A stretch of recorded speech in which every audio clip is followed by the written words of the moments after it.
As the WWE continues its international escapades across the world globally, we are going to be in Austria, the shadows of it, in Germany, as WWE brings us a bash in Berlin. Welcome to the discussion. Welcome to City Predicting once again. Hello, everybody, and welcome once again back to Simply Predicting. Good Lord, I lost track. Third one this week, and the last one until next week, where I go all out. Although I've gone all out this week. You know what this is. I am the simple man of the simple brand, forever grateful for all things wrestling. Shout out to AW fam. My name is Noah Foster. With me here are my friends in the Simply Predicting community. I have Christopher Rotz, who predicts in everything. Appreciate you as always. And right now I have Emmanuel. There may be another person that might drop in like a WWE surprise with a deferable theme behind it, so stay tuned. And of course, your opinions matter too. There will be a forum for the WPLE League after this stream concludes for Bash Berlin. Stay tuned for more on that. I also want to give a quick plug tonight. We are going to focus on TNA Emergence across the simply reliable Castle 18 Studios trifecta of YouTube streaming. So please stay tuned more for that. If you haven't already and you're part of that league, get your predictions in. But now let's go ahead and get into Bash in Berlin. Before we kick things off, let's go around the horn and see how everybody's doing. Chris, good to see you once again. I mean, literally, we're three work horsemen as we are two of the four horsemen of City Predicting. Shout out to Jeff Chadwick and Mark Griffith. But it's good to see you once again on a Friday afternoon. How you feeling about Bash in Berlin tomorrow? Hey everybody. I'm looking forward to Bash in Berlin. There's only 5 matches. This is going to be the new norm moving forward with Triple H's regime in WWE as head of creative. Oh, it seems. And personally, I like the shorter match card instead of the longer match cards. It's going to be it's going to be a fun, it's going to be entertaining show. I'm going to give this an 8 out of 10. I feel like the card is kind of predictable, but the crowd is going to be into it tomorrow in Germany. Say yeah to NoDQ.com. Yeah. Good luck to everybody that is competing in the WWE Prediction League, and I'm ready to go. Let me just go ahead and say this real quick. Predictability in wrestling is not a bad thing. Damn it. And I don't digress. Emmanuel, one half, of course, the MVPs, great friends of the formerly known Multiverse of Mia, now just your YouTube shenanigans galore and so much more. We got one half of the Dominguez sisters with us here today. Emmanuel, good to see you once again. How you feel about Bash in Berlin come tomorrow? It's going to be pretty interesting. I mean, like, with this international shows, like, it's always like the crowd's going to be buzzing more louder than the United States.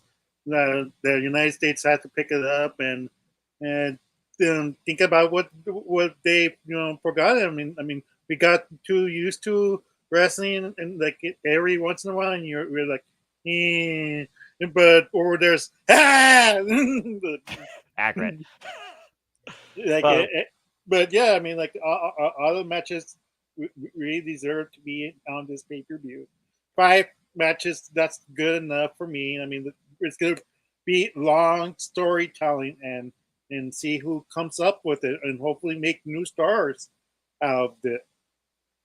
Yeah, and again, the fact that WWE has truly expanded its outreach globally when it comes to the perspective of engaging its WWE universe in its form of pro wrestling has really been a joy to behold this entire year across the international PLE. It's really more of a contest of which audience right now is the greatest. And the jury's still out there when it comes to backlash in France right now, if I'm being perfectly honest. Anyway, that being said, I'm also looking forward to this. Now, you all know, of course, looking forward primarily to the main event more than anything else on this card because of what I believe in being sacred. I'll talk more about that later. But it's a fun, simple show. It gives me takeover vibes for the amount of card. And we got some good quantity and quality balance when it comes to what we're going to engage in early in the afternoon. So I think without further ado, and to those that are tuning in, thank you. Please subscribe, comment, tell a friend. Let's get right into it. So again, folks, WWE presents Bash in Berlin. Come tomorrow. It, of course, will be starting 1 p.m. Eastern Standard Time on the Peacock. And it will have, I believe, a 1-hour kickoff prior to that at noon. Of course, being international, the other thing is we literally get these things done so we can actually enjoy the rest of our day, which I'm never, ever sad about. We got 5 matches here. We got 3 championship matches. We got a grudge bout, and we also have a strap match. So again, folks, Stay tuned for the forum following this, but let your opinions be known as we talk about each match here in the chat. And thank you, Scarlett. First time I've ever seen you actually on City Predicting here in the chat. Hope to engage you quite thoroughly and hope you enjoy the conversation. Let's get into the discussion. Judgment Day has passed. It was SummerSlam, where we finally saw who is found guilty of their past sins and who finally seek revenge. And now we have the Terror Twins taking on Bootleg Judgment Day. It is Dominic Mysterio and Liv Morgan taking on Damian Priest and Mommy Rhea Ripley in mixed tag team action.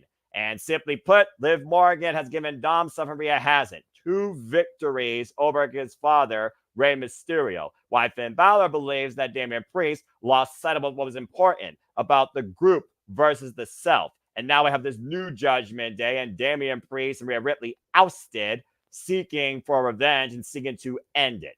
We know in the end game, it's going to be Damian Priest eventually getting his hands on Finn Balor. And you got to imagine Rhea Ripley and the Morgan are going to run it back for that championship. It's a matter of when and how do we escalate that following this first time ever mixed tag team match. Of course, the men mix up with the men, the women mix up with the women, but I think these 4 have no problem trying to clock each other, and I'm hoping more for that, to be perfectly honest. Emmanuel, let's start with you. Are you going with the Terror Twins or Bootleg Judgment Day? It might surprise you, but I'm going for not the Judgment Day. Okay, good man. Yeah, it's the Rhea and Damian Priest. They're gonna win this. Hopefully this will give more of a reason for Liv versus Rhea for the next pay-per-view in Bad Blood. I think that's the next pay-per-view, right? Correct, as of right now. And that's the reason why they had that match in that pay-per-view, and this gives it out for Damian Priest and Finn Balor to finally start that their feud without any more holdups, because they've been buzzsawing through the Bootleg Judgment Day. I mean, like, there's nothing much else to say about this match. I mean, like, they kid Dominic and Liv are kissing. People hate it. It's like people kiss. Like, what are you booing that for? You booing love? Why can't you be happy for 2 people? That's all I have to say. I mean, again, for those that know behind kayfabe, I think we all know the actual situation when it comes to these 4 individuals, considering one's married to somebody in All Elite Wrestling. But I believe in Joe Hendry far more than I believe in this unique. Name and he appears. I believe in Joe Hendry. Why did I say his name? But I get what you're saying. So, all right then. And I like the fact that the chat right now is very partisan. We got 1 for Bootleg Judgment Day, 1 for Terror Twins. He's going for Terror Twins. I am going for the Terror Twins as well, stronger than the Wonder Twins. Chris, where do you stand? Is the panel unanimous, or are you with Daniel in this case? And Dom and Morgan getting the win, considering right now who we've seen has had the momentum ahead of this. I mean, at this point, it's kind of 50-50, but we did see what happened on Raw. Well, I have a strong feeling they're going to open the show up with the mixed tag team match. I just have a gut feeling this is going to be the opener. It would give the crowd, get them really into it with this mixed tag match. I'm also going for the Terror Twins here. Yeah, I'm liking the Liv Dom situation. They're kissing, and personally, it's good for entertainment, and we're just seeing a preview on what is going to be happening when WWE goes to Netflix in January. So they're preparing us on what is going to most likely, what you're going to be seeing, what you're not going to be seeing. Terror Twins is going to win. I'm going to tell you, Rhea Ripley is going to pin Liv Morgan. I feel Liv Morgan is taking the fall here. And we're going to get Rhea Ripley, Liv Morgan for the Women's World Championship, probably at Bad Blood on Saturday, October 5th from Atlanta, Georgia. And I would be surprised if we see those 2 inside Hell in a Cell. I would love for them to go inside Hell in the Cell with those two. Damian Priest, he's going to be going into a feud with Finn Balor, so they could start that rivalry up. For Dom, he's going to be in the Intercontinental Championship triple threat match on Monday Night Raw with Dragon Lee and Ilya Dragunov on Monday. So that's going to be a banger of a match. So yeah, so Terror Twins is going to win, and we're going to see Liv and Rhea again at Bad Blood, and we're going to see Finn Balor and Damian Priest feud beginning. I think that's fair. And honestly, at this point, if there's going to be a women's Hell in the Cell with as much bad blood as possible, it's got to be Liv Morgan and Rhea Ripley, considering now the record stands at 1-1 officially. And I do think at this point, there's nobody else right now that even could put towards the storyline to challenge for this championship. But I think Rhea Ripley's going to pin Dom here just to add insult to injury. And so Mommy puts her disrespectful brat in his place. But yeah, Terror Twins all the way. But interesting ideas. And as far as the Wyatt Six dynamic, it's an interesting thought, Scarlett, considering they're being the Reckoning and talking about people that turn against their family. But we just saw Uncle Howdy put Chad Gable down. Are they done with American Made, considering Nikki Cross, Sister Abigail is probably going to collide with Ivy Nile? I don't think so. I think it escalates into six-man chaos. But I like that idea of the Wyatt Six targeting the Terror Twins just because. Because again, did they disrespect their family? Did they disrespect Judgment Day? The jury is out. Before I move on, I do see you have your finger up. I acknowledge. What's up, Chris? Before we go on to the next match, can you guys see the rest of Judgment Day getting involved in this match? Absolutely. You kidding me? That's not even a question. The only other person I can see getting involved because, hey, he might have her digits, is Jey Uso. And Jey Uso, of course, is also a prime target involved, of course, in this Intercontinental Championship tournament. Personally, I think it's going to be Jey Uso versus Braun Breaker. That's the match I want to see. But that's a whole different conversation. But yes, I absolutely do expect that to happen. And I still expect the Terror Twins to win. All right. Well, let's go ahead and move on from there. Chris, you're going to kick things off here. Let's go ahead and change the culture and see what happens with these two. It is CM Punk and Drew McIntyre 2 in a strap match. And in this strap match, you actually have to touch all 4 corners consecutively to win. Okay, so simply put, these two have been at each other's throats at the beginning of the year, and we saw really come ahead at SummerSlam when Drew McIntyre felt he was resolved and exiled from this madness when he beat CM Punk and Seth freaking Rollins count of the 3. But CM Punk, once again, has made it even more personal and has really attacked Drew McIntyre with a strap, saying that he's going to get his pound of flesh. Well, now he has a tool to help him do that. Why Drew McIntyre still, of course, has that bracelet on his wrist that has CM Punk's wife and dog on it. At the end of the day, this doesn't end till Drew McIntyre is no longer wearing that, whether he destroys it or CM Punk claims it. So here we are in what could be the second of a trilogy waiting to be concluded. So, Chris, where do you stand when it comes to this strap match? Well, this strap match, you have to touch all 4 corners. That is, I wouldn't go for like all the 4 corner stuff. They could have done something different than the 4 corners, but hey, win or lose is not going to hurt like the other person, like in defeat. There's no pinfalls, then there's no submissions. So it's not going to really hurt the other person that much. But with the second match, what we saw the first match at SummerSlam in Cleveland, that was a good match. They're going to go to step number 2 with this and put it like up a notch on our night.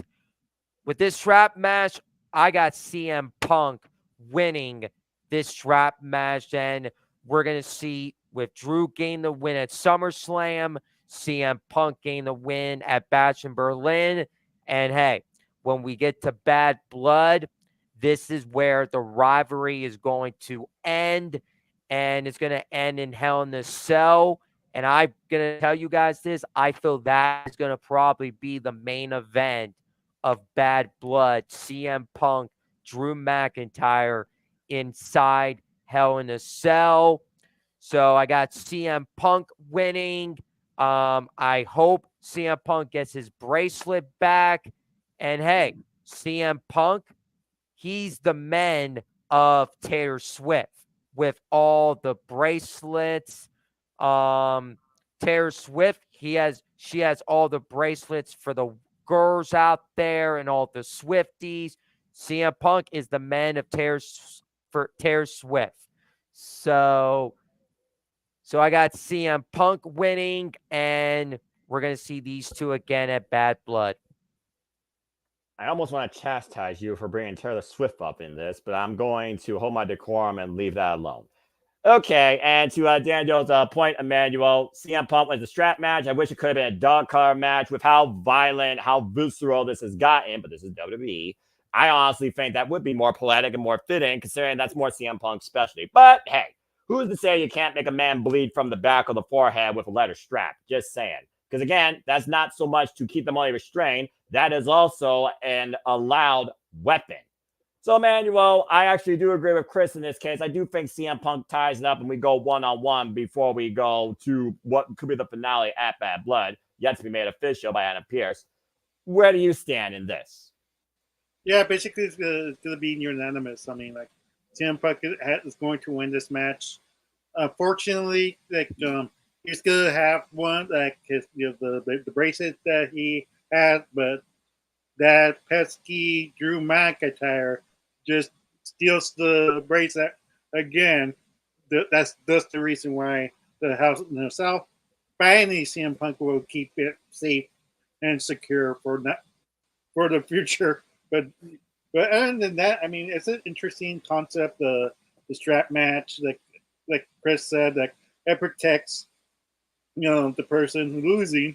But I could see one of a rare finishes that I remember back in the day with the strap matches with the four corners, when I could see Drew McIntyre thinks he got this pretty much wrapped up. He touches corner, then CM Punk unconsciously touches that corner. Yeah. Trying to hang him like a reverse noose while CM Punk somehow finds a way to touch the last corner before Drew does. And escapes with the win. Yes, exactly. That's my thoughts. How the match might finish, but yeah, it's gonna be. It's kind of predictable. We're respecting the Hell in a Cell and Bad Blood. Yeah. That's the reason why it's called that, because we haven't seen, since it's an incarnation of the Hell in a Cell, we haven't revisited that in that pay-per-view. So it's pretty crystal clear where this storyline's going. So CM Punk for the win. Yeah, I mean, the only way this gets even more personal to even try and further push the Hell in a Cell agenda is if Drew McIntyre decides to no longer wear the family, but destroy his family in front of him and destroys that blaze, considering how much CM Punk considers it of sentimental value, despite the fact it's probably even worth less than a fidget spinner at your local convenience store. But yeah, it's got to be as simple as that. It's got to be CM Punk, because if Drew goes 2-0, then honestly, I mean, what does CM Punk have left? He can't go after Seth. Seth's injured. So yeah, CM Punk for the win. Okay, well, let's go ahead and move into our first championship match. And with all due respect, this probably is the cooldown that will be between the World Championship matches, but I'm going to put them in the middle because it's the only women's match on this card. Go figure. It is the Unholy Union, Isla Dawn and Alba Fire, defending the WWE Women's Tag Team Championships against Jade Cargill and Bianca Belair. Of course, the former champions that weren't even involved in the decision back at Clash of Castle, where the Unholy Union won against Zoe Stark and Shayna Baszler included. Sorry, Big G, I know I'm pissed off like you. But the added caveat that we have to figure out here is the fact we know each side has a third. Blair Davenport, of course, is now with the tag champions, while Naomi is once again back with this great, union. It's one of those things where we know the Jade Cargill, Naomi, and Bianca Belair are great as a threesome. They proved it at WrestleMania against Damage Control. But here you got Blair Davenport, who's trying to find her way on SmackDown, and now she's alongside WWE Women's Tag Team Champions, and what could escalate into a 6-woman tag fallout. But seriously, at this point, if these titles are going to hold any more value, you got to prove the champions' worth versus the championships.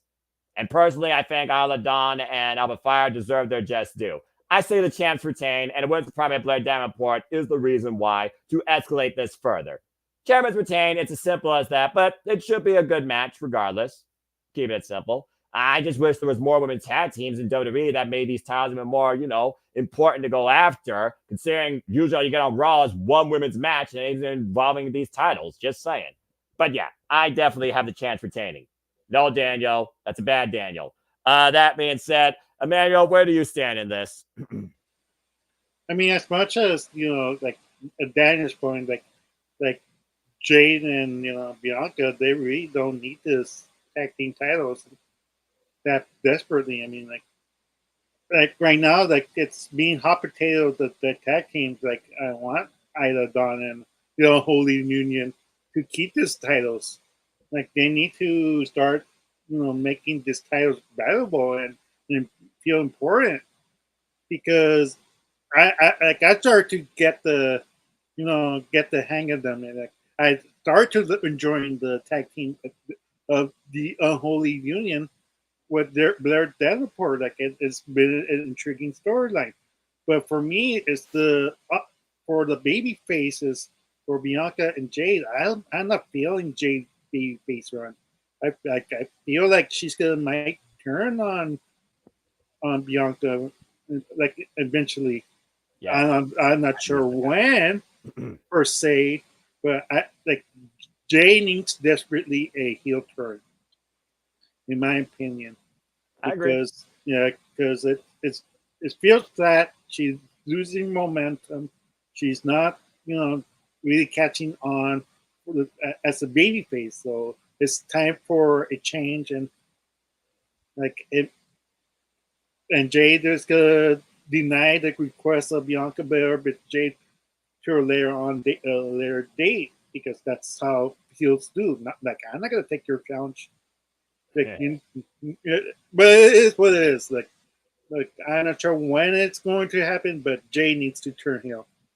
Well, you definitely can escalate that with the chance retaining, because so far it's 2 for the chance retaining. And of course, Chris, we've already seen Isla Dawn and Fire successfully retain these titles on Raw, on NXT, and I think they also have defended them on SmackDown. So the only thing left to really push their value as champions is defend them successfully on PLE. This could be the team that could help women's tag team wrestling matter again in the industry, especially with this TNA crossover, if you know what I mean.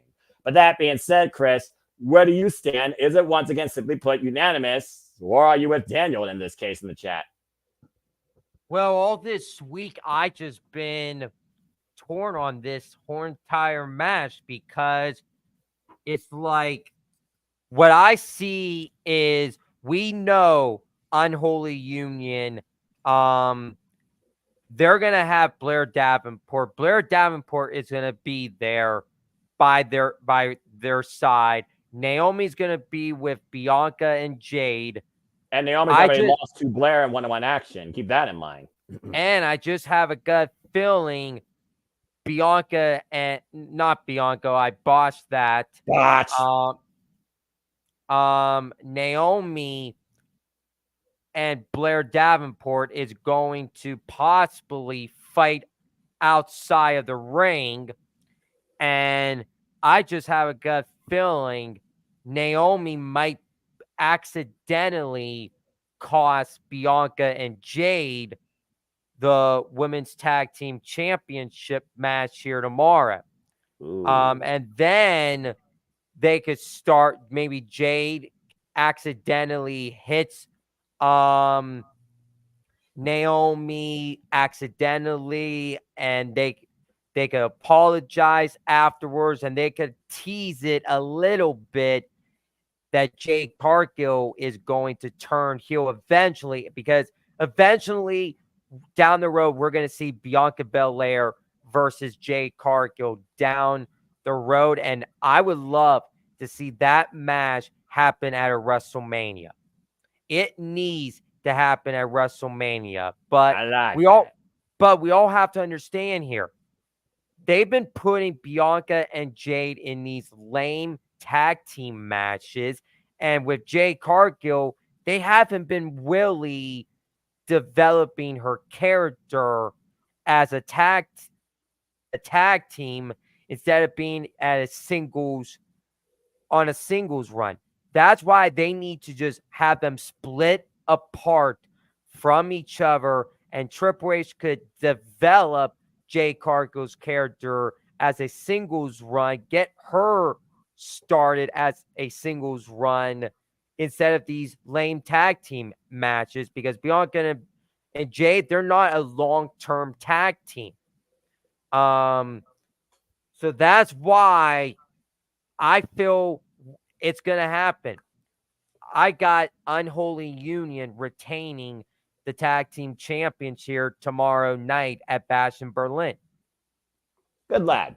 All right, so that is another simply unanimous. But again, the context of the after effect and what can happen. I think that's what keeps people drawn in at 2 WWE on these international PAs at this point, besides the reception, the loudness, and the overall reactions of the international audiences, and also the length of the show. It's probably going to be 2.5 hours with enough advertisements and Superstar Showcases in between.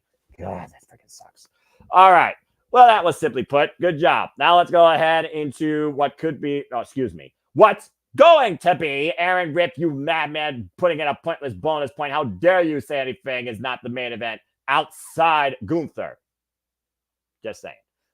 Let's go ahead and talk about the WWE Undisputed Championship, shall we? It is the American Nightmare, Cody Rhodes, defending the gold against Kevin Owens, the prize fighter. And simply put, this is a match given to the challenger out of respect because Cody wanted to face him. After this continued war with Bootleg Bloodline and Cody Rhodes finishing his story at WrestleMania, the fact that Kevin Owens believed his entire locker room worthy more than Roman Reigns to challenge Cody Rhodes for this championship, but Nick Goldis gave this idea of run back Cody versus Roman. Kevin Owens like, no, fuck that. And we've seen Cody Rhodes and Kevin Owens stand at each other's side pretty much this whole entire time, even despite the Grayson Waller effect trying to get involved here. We're more likely Grayson Waller and Austin Theory, they're about to go their separate ways. And honestly, I won't blame them one bit. But the thing here is Kevin Owens, he is that guy that can you trust him when it comes to the prize on the line? He's a prize fighter. And every time he wanted a prize, he always stabbed his friend in the back and did what he needed to get it.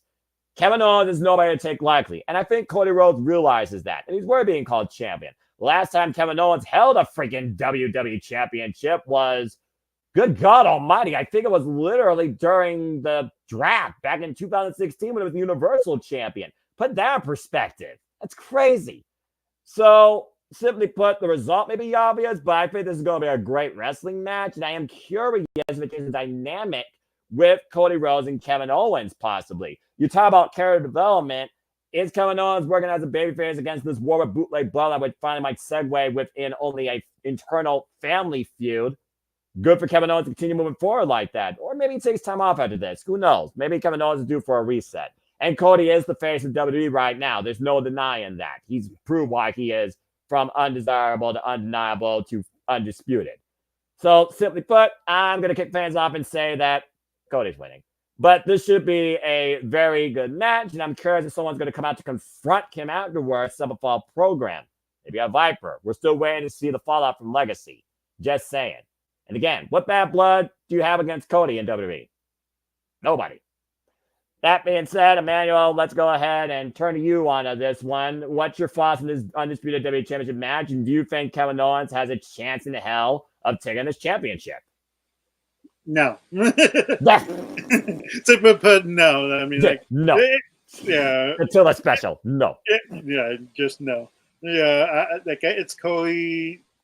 He's got to retain this match, but I got to entertain the thought of KO because I think we're all going to be in Madness again.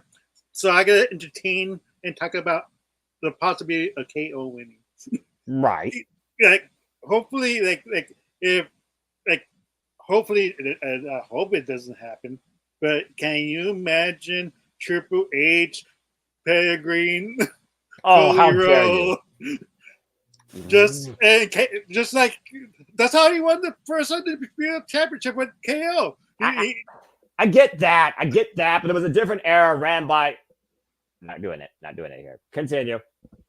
But it's like what if? I mean, like if that happens, like what if Triple H is still mad of a certain Cody Rhodes in AEW destroying his precious throne?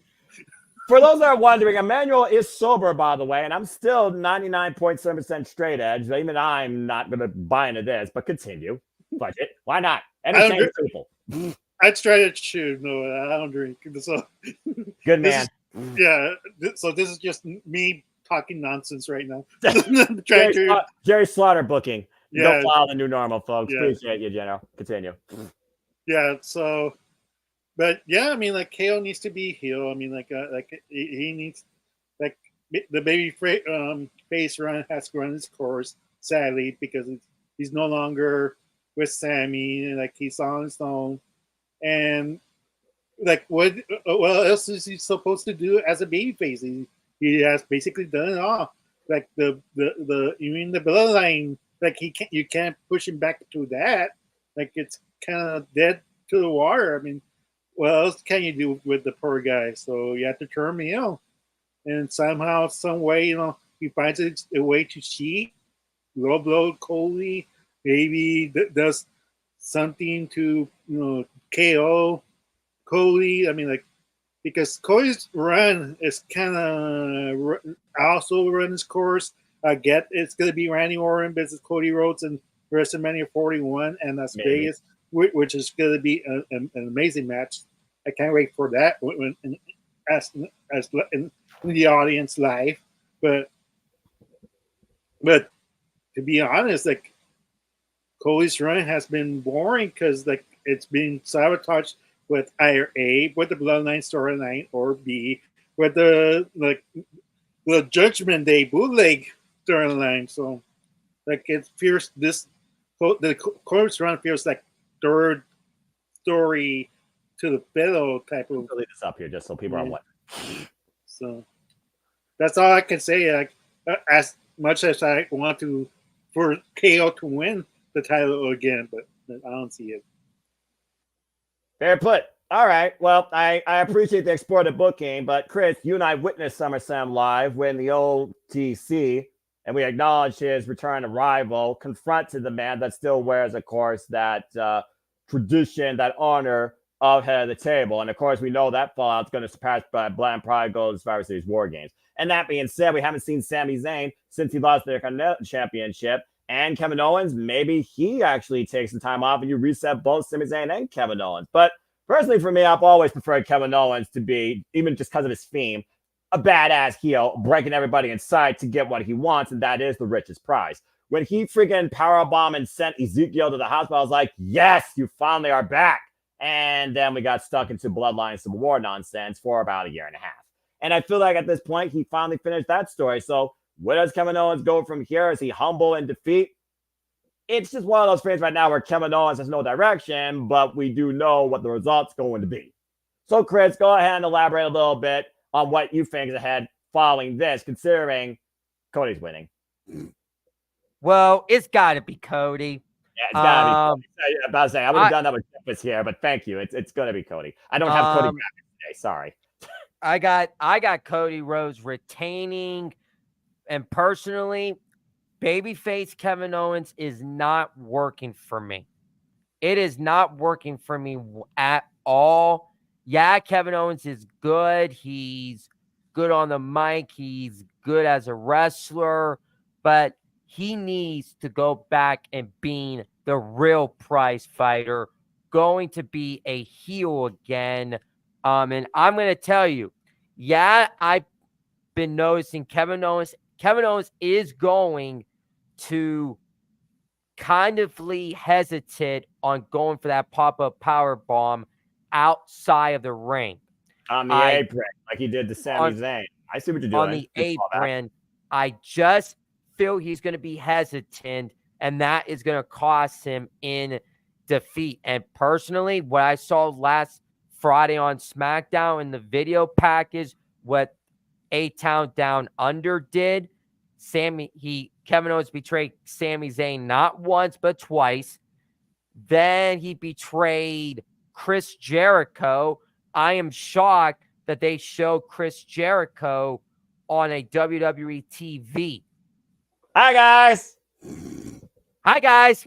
Hi And JJ. Continue. I did that on purpurpose.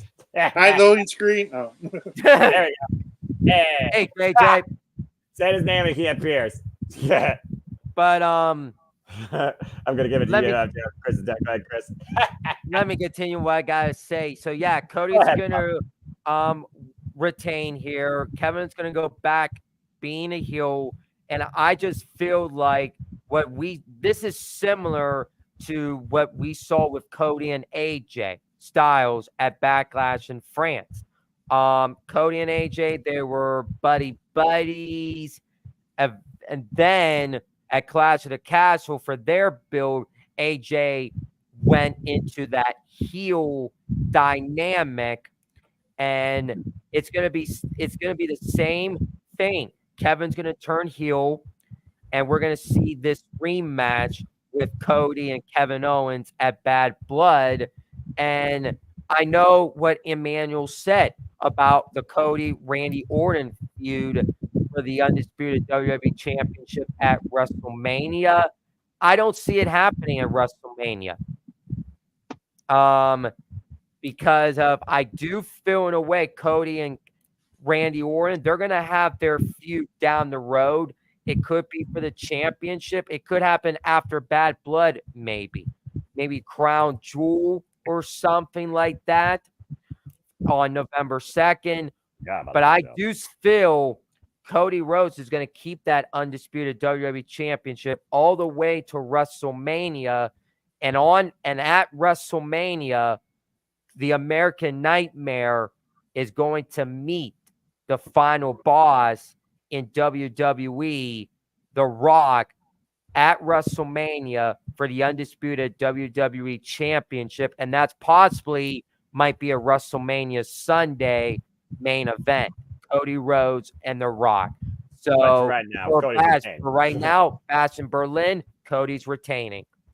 I love how Chris Faraz puts his predictions into fantasy booking, similar to how, ladies and gentlemen, please welcome as always the Renegade Wrestling, JJ Williams. Always a pleasure to have him here. Of course, CEO of Cascade Studios, and the leader and moderator and the proprietor that deals with the saddest shenanigans of the entire family, except I, because I'm the most quiet. JJ, as always, like we do, good to see you. How you feel about Bash Berlin? And please feel free to give your quick picks towards the previous matches outside Goober's Randy Orton as we are here at our semi-main event. I am doing well. As always, it's good to be seen. You'd have to run through what all's on the card because my mind has been so many other places this week that aside from Cody and KO, the only thing I remember is the women's tag titles are actually on the pay-per-view and being defended. Right? You know, in a match that I am incredibly torn over because the Unholy Union, granted, they were NXT UK first, but they were my NXT as well. Damn it. And then I've been a huge supporter of Bianca. We know how I feel about Jade. I'm just going to be an emotional wreck during that match. But that's fair. as far as the match you guys are talking about, and then we can always run it back later. Yep. I definitely see Cody retaining. I don't know about Cody versus the final boss at Mania. We still got to see what Rock's schedule is like come that time. You've also got to factor in the fact that it's going to be Cena's final year. Are they going to give him the Rumble victory to give us Cody versus Cena at Mania? Are we going to run back Cody versus Roman 3? You know, there's a lot of things that can be factored in. The final boss, we're still waiting for Roman Rock. Exactly. I think that would be Mania over Cody Rock. But I digress. But Cody's walking out of here with the title. Yeah, there's no denying the American Nightmare will remain with the Undisputed W Championship. That being said, before we get into what I usually do whenever this gentleman's on my screen, case in point, JD, let's go ahead and rattle up your quick picks here. You got the Terror Twins versus Bootleg Judgment Day. Who gets the better in this mixed tag exchange? Considering the belt's not on the line, I'm giving it to the Terror Twins. We are unanimous. In a strap match to see if CM Punk can get his pound of flesh quite literally with Drew McIntyre, who do you think touches the four corners first? Drew got the last one. Punk's got to get this one to force the rubber match at Bad Blood. And once again, we're unanimous, and we're also thinking booking. And now, your worst nightmare. You gotta pick, bruv.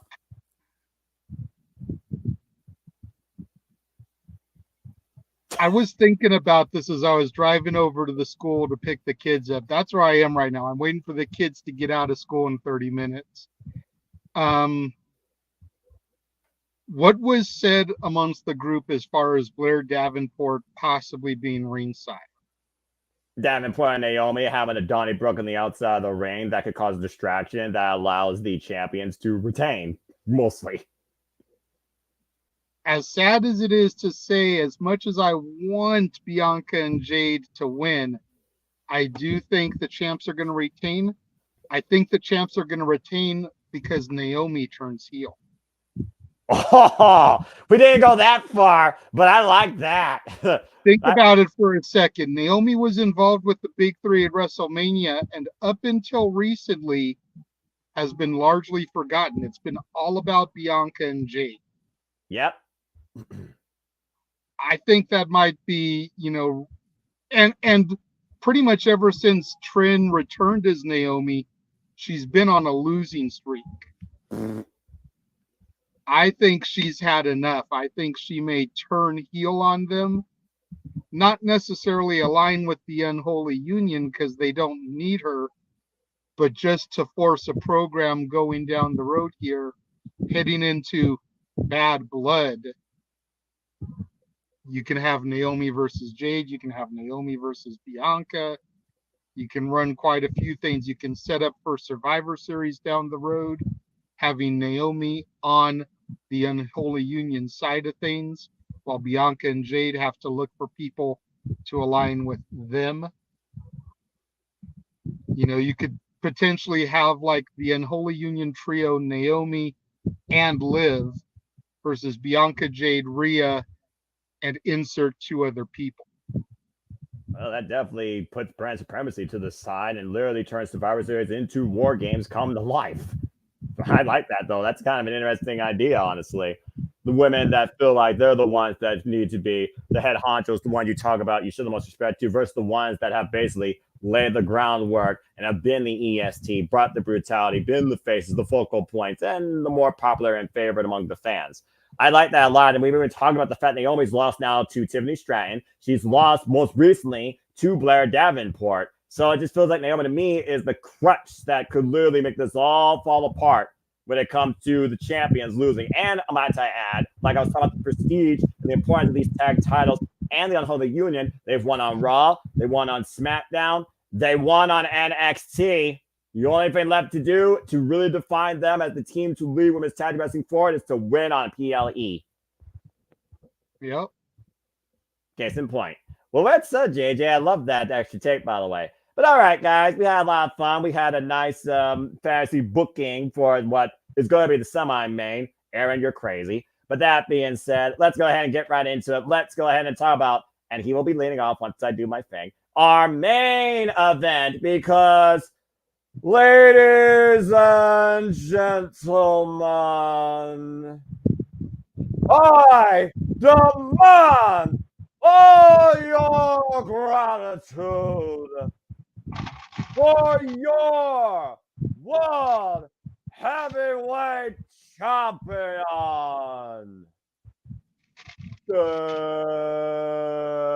Ring General, Gunther, who is going one-on-one for the second time ever with the Viper, Randy Orton. Are we looking at a modern-day Ricky the Dragon Steamboat versus Ric Flair. Do we keep the WWE sacred, or does Randy Orton, as Scott said earlier, become a 15-time world champion? This is the number one reason over 9,000 that I cannot effing wait for this show tomorrow, and arguably my match this weekend. JJ, you're on the docket. We thought we were going to get Randy Orton versus Cody Rhodes, where it would be Legacy versus this new dynasty, but boy, did they change phases, and it still makes sense in context seeing what happened at King and Queen of the Ring. The shoulders weren't clearly down. Now, whether that was planned or whether or not this was just one of those unique ideas that just came to booking promise is a whole different conversation. But the bottom line, we are in not necessarily Austria, but we are in Germany, which is the home territory of the Ding General Gunther. And this is Gunther's greatest stage and test to date in his incredible career. The 5-star Ding General put down the 14-time WWE World Heavyweight Champion in convincing fashion and cement why he deserves to be called WWE World Heavyweight Champion. The short answer is yes. I mean, out of every match I have seen the Ring General compete in, there has never, ever been a doubt about his victory. Yep. Except for one match. Randy Orton, King of the Ring. Yep. This match is being done to erase that asterisk and prove why Gunther is the future, while also being a heavy throwback to the past of the WWE and professional wrestling in general. Damn it.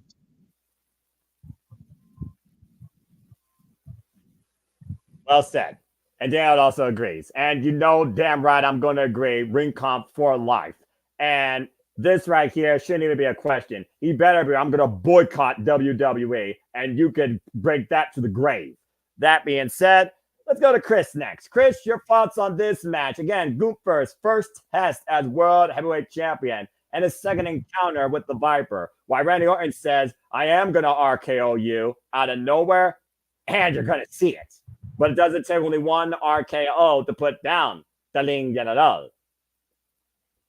Well, this is the match I'm looking forward to tomorrow with Gunther, Randy Orton, the sequel. We saw the pilot at King and Queen of the Ring. Now, this is the sequel between Gunther and Randy Orton, part 2. I just have a gut feeling we are going to see an RKO out of nowhere, and I would be shocked. Gunther is going to kick out that RKO, and that crowd is going to go absolutely nuts when that happened. But we got to understand Randy Orton has the RKO, but he also has the punt kick that we haven't seen in a very long time. Does Randy use that punt kick if necessary? I don't know. But as far as this match goes, it's going to be a banger match tomorrow. I got the Ring General Gunther retaining the World Heavyweight Championship. And I know some people out there, like in the internet or social media, is like kind of afraid if Gunther is going to keep the world champion for 666 days. I don't think Gunther is going to be world champion for that long. I see Gunther keeping that world championship up until WrestleMania. And the perfect guy that is going to most likely dethrone Gunther for the World Heavyweight Championship at WrestleMania. I'm putting this out here right now. I'm making a bold prediction. This is my fantasy bold prediction. Let's go with it. WrestleMania, John Cena gets his 17th world champion and dethrones Gunther I knew it was for the going there. World Heavyweight Championship. And hey, that's going to be easy. Cena versus Cody, no, but Cena and Gunther, it will work. And Cena is the perfect guy to dethrone Gunther. Cena gets his 17th world champion. Cena can have a long reign with that until he is retired from WWE. So I got Gunther retaining here at Bash in Berlin. And then WrestleMania, he could drop that title to John Cena to get him his 17th world championship reign. Ladies and gentlemen, I'm gonna speak real quickly, Noah, before you throw it to Emmanuel. I know Emmanuel's got a lot to say about what Chris just said because he loves John Cena. I'm about to say. Chris, if your fantasy booking comes to fruition, I will never fucking watch WWE again. Oh my gosh.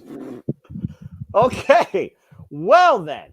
I will elaborate more, but I'm gonna let this man who hasn't spoken yet speak.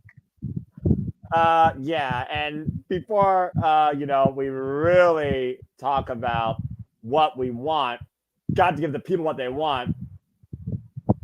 Ding. That being said, Emmanuel, your thoughts on this match, Randy Orton and Gunther. Go ahead and tell your take. Good Lord, Chris.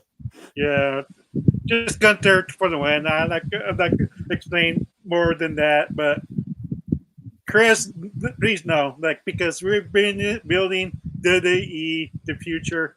John Cena burying Gunther will be the most horrible idea Triple H will ever have. Because I'm a Cena here, face to face. I always been Cena here, always been even doing the rapping face. I was always a Cena here, so I never found the appeal to him. The only way I could see Cena chasing that 17th title at WrestleMania if somehow, some way, Randy Orton does win it. That give Cena versus Orton at WrestleMania, a pay-per-view match they never had at WrestleMania. It'll be Cena versus Orton. Orton's trying to prevent Cena to get that 17th title. And other than that, I don't see it. Cena wants to push to future. That's why he begged. This is his final run. He wants to face new blood. He doesn't want to bury them. He wants to make names out of them because that's the man John Cena is. That's one thing I can't respect Al Cena. He's a company man. Yeah, he's a company man. He does what's best for business, and that's what that's all I could do. Can say about John Cena and in the future. But Gunther needs to win this, have a long reign, and I'm not sure who. A lot of people say Ilya Dragunov as the winner, but Ilya needs to start winning to even become relevant in this discussion. Because right now, main roster Ilya is not working. He's been losing a lot. Yep. I thought he would be protected more, but no, he's been getting squashed by Braun Breaker, and which is mind blowing. It's like where are we going with this, Triple H? I don't understand your booking of Ilya Dragunov. To be honest, if it was Randy Orton, the Viper, the Legend Killer, then I could see a possibility of Randy Orton. But this is Randy Orton. He's chilling. He's a favorite, fan favorite. Nobody's gonna boo him at this stage of the game. So he's gonna be babyface for the rest of its career. At least there's a reason for it. But other than that, I think Cody versus Orton, that's the only other reason Orton might turn heel. But Only time will tell about that. Yeah. But you definitely got Gunther winning here. Why Chris fried your brain on the Cena thing. And I mean, again, you got to consider what Triple H does.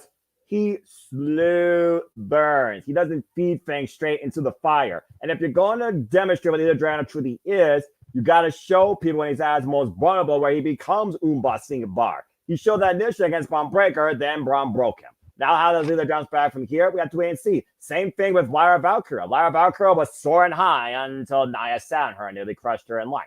And right now, she's partying with the KC squared. But again, I think there's something else that can develop there. I will say, again, when it comes to booking in wrestling long term, I think I trust in Triple H more than anybody else because he actually does try to have a plan in the end. DPS sends him 5 different ways outside Albuquerque, outside California.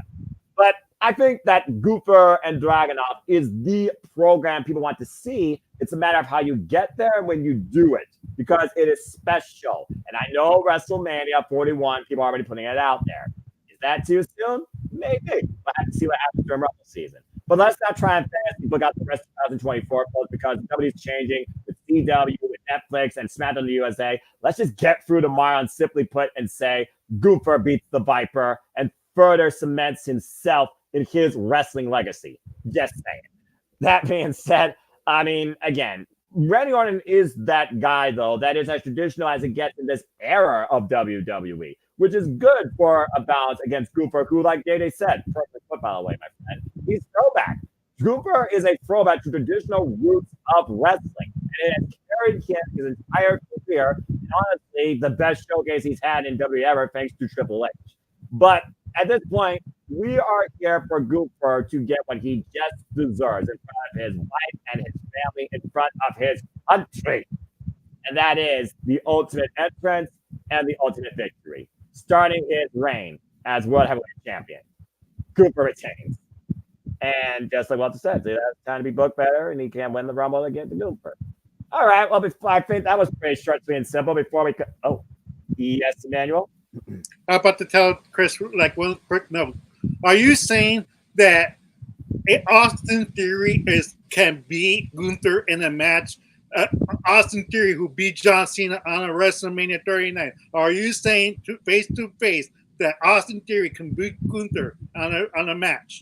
Yes or no? Austin Theory and Gunther? No! Gunther is beating Austin Theory and smashing him. I saw JJ just turn his head because I know how much support Theory. So JJ, go ahead. But I think what Emmanuel is trying to insinuate is you have John Cena beating Gunther, but Theory beats Cena. So in theory, Theory can beat Gunther as well because Cena beat Gunther. Yep. That's what Emmanuel is basically trying to insinuate. I think we broke because Theory beats Cena and you want Cena to beat Gunther, Theory can beat Gunther. Well, when was John Cena's last singles match victory? Oh, yeah, he hasn't had that in a God knows how long. That would be 2018. He said it in the interview. That's right. Yep. Thank you, well, JJ. 2025, he's going to get a singles win, and he is going to be a 17th title reign, and he could break Ric Flair, and from here on out on WWE television, they could say John Cena has the most title reigns, 17 world title reigns, and we could stop saying Ric Flair's name. I mean, okay. You're the one that said Ric Flair's name, but let me talk to you. What? Number one, Ric Flair has like 21, 22 title reigns. AEW has pointed out and acknowledged it. So this whole 16 title reign is bullshit in the first fucking place. Accurate. It doesn't matter if Cena gets number 17. He'd have to get up to number 22 to bypass Ric Flair. Yeah. That ain't fucking happening. Nah. And number two, I don't disagree with you, much to Emmanuel's chagrin. I don't disagree with you that Cena will get number 17. I disagree with you that he's going to beat Gunther at Mania to do it. You want a fantasy book Cena's run. This is what I would do. You have him beat Braun Breaker for the Intercontinental title at Yes. Mania, giving him the Grand Slam that he doesn't have yet. The fact that Cena beats Breaker is going to turn the crowd against him because he has put the young talent over for so long, getting us the heel turn we've wanted from Cena in a long time, letting him be heel for a good chunk of this reign. And then on his final PLE before his farewell tour is over and done, and he rides off in the sunset, you let him win the title and retire as champion. You then can put the belt on the line in the Rumble for 2026, and the winner of the Rumble becomes champion. And that's not an insult. That's just the fact of life and how you truly cement the future. And with that being said, we'll let the entire world think about that as we bid you all a fine adieu for this simple edition of Super Predicting, where Chris almost broke the internet too. Thank you all for tuning in. You'd think that Chris was over here trying to be Samantha Irvin with her Wednesday photo dumps, the way he was trying to break the internet. I don't know what you're talking about. All I saw Wednesday night was the era of the glamour ushered in, and also Bryan Danielson's final run on his final countdown officially being announced. And we're going to go all out with both those things soon enough. But I'm just going to leave that discussion alone for another day, because I'm sure we'll talk more about this entire week of wrestling ahead of No Mercy on the Saturday Shenanigans, because boy, has a lot gone down these last 7 days, and I can't wait to discuss it. But I also can't wait for tonight, where ahead tonight we have an hour-long Iron Man match with Nick Nemeth and Josh Alexander at Emergence, because Emergence is literally an hour and 12 minutes away from their countdown. And again, folks, you still have about 40 so minutes left to get your predictions in. Make them official. With that being said, thank you for tuning into this simple edition of WWE Super Predicting as we get ready for tomorrow, Bash in Berlin. And keep in mind, Simply Reliable and Renegade will be on the call for the entire PLE before we get into tomorrow night Saturday Shenanigans, hosted by him as usual. Well, Chris, good luck. It's been a pleasure. Let's go around, do some plugs, and let's get the heck out of here. Chris, I wish you all the best in what you wish for, but there's a reason why dreams are simply called dreams. Dream on. But that being said, I appreciate you. Go ahead and promote and plug your stuff. Well, thank you, everybody, for allowing me to be on tonight. I had a good time. We got wrestling this whole entire weekend. We got Emergence tonight. We got Friday Night SmackDown from Berlin, Germany. And then tomorrow we got Bash in Berlin. We got AEW Collision tomorrow. And then Sunday we got NXT No Mercy. And I also forgot, tonight we also got New Japan's Pro Wrestling show, where Mercedes Moné is going to be defending her title against Momo Watanabe. I don't know. I'm not pronouncing that name. Momo Watanabe. She's facing that person tonight. B-O-O. B-O-O. C-O-O. C-E-O. So we got that tonight. And if you got nothing to watch this whole entire weekend besides college football, I encourage everybody to watch wrestling this weekend. Give wrestling a chance. If not, just get out of the fandom right now. Where you guys can find me at is my Instagram, CMROTZ_1316. My Facebook is Christopher Rots. My X account is CRots24. Had a good time tonight. Say yeah to NoDQ.com. Good luck to everybody that's still competing in the WWE Prediction League. And go Ohio State this football season. Hope you guys get it done at the end of the season and win a national championship. So good luck to them. And let's enjoy Labor Day weekend with our families and our friends. And be safe this weekend, wherever you guys go. Drive safely to your destinations, and let's all have a blessed weekend. Appreciate you always, Chris. Never change. Take care of yourself and your family, and enjoy whatever you choose to enjoy this entire Labor Day weekend. Well, man, no, we didn't have your other half here, but it's always a pleasure, of course, when we have the Dominguez with us. So, Emmanuel, anything you want to plug and promote? As he changed his name. Yes, I want to promote what's in my description. John Cena sucks. He really sucks. Oh, boy. And that's all I have to say. Okay, fair enough. Wow, a man that was short, sweet, and simple on words. Well, again, JJ, you and I literally are going to be going straight into it later tonight. So, anything you want to promote besides that, and anything else you want to talk about? Nope. Make sure you guys tune into our coverage of Emergence. That'll be kicking off in about an hour. And just to piggyback a little bit off what Chris said, except for the Ohio State shit, fuck that. Football sucks. I agree. But this weekend is the epitome of what we always like to say. If you can't find something in wrestling to enjoy, get the fuck out the fandom. Amen. New Japan, WWE, TNA, NXT, AEW with Rampage and Collision. All brands are firing this weekend. All things wrestling. If you can't find something to enjoy, get the fuck out and leave it for those of us that can enjoy it.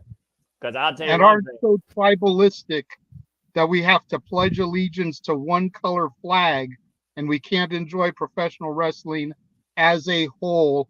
God damn it.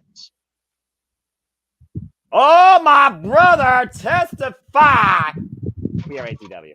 We look at all things wrestling. Well, JJ, preach and thank you.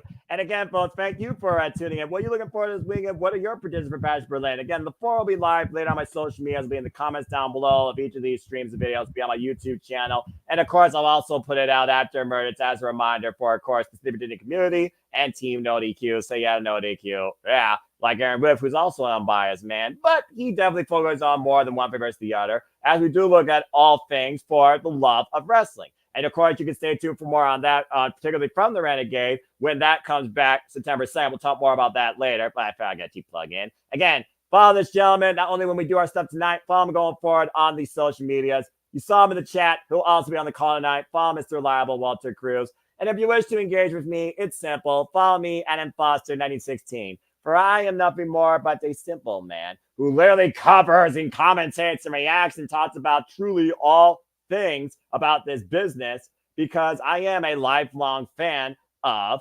professional wrestling. Damn it! And I will preach what JJ said and echo that further to remind you that there are no winners, no losers, no betters. Just fans will appear to this passion we all share. At the end of the day, folks, support one another, respect each other, protect your mentality too, treasure your families, and just enjoy life and enjoy professional wrestling. It's truly as simple as that. And you got every company in play this weekend, and support the independents.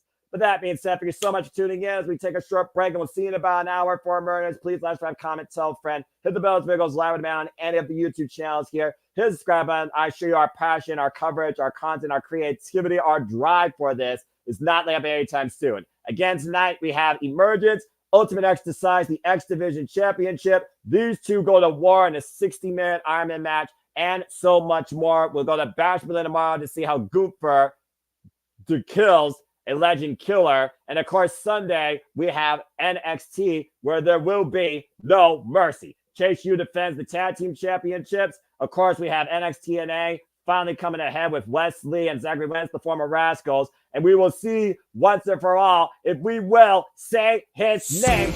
Name and he appears. I believe in Joe Hendry. Joe Hendry as NXT champion. And that's everything we're covering this weekend outside the Saturday shenanigans that you will see tomorrow night, hosted by Mega JJ Williams. That being said, bid you adieu. We'll see you shortly on the other side for our Emergence coverage too. For Christopher Ross, for Emmanuel and the Dominguez as a whole, for the entire Civilian community and anybody that's a fan of all things wrestling. And for the Renegade Wrestling, JJ Williams, who's got to get ready to be dismissed to drive safely home. I thank you all for tuning in. Until later tonight, make a positive impact in life. We'll see you for Emergence and have a good night. Go fuck 4. I the win. believe in Joe Hendry. TNA, Son of a TNA, bitch, I TNA. just literally was about to push the button. His name and he appears. I believe in Joe Hendry. Damn it, Chris, you motivational idiot. We'll see you all later tonight.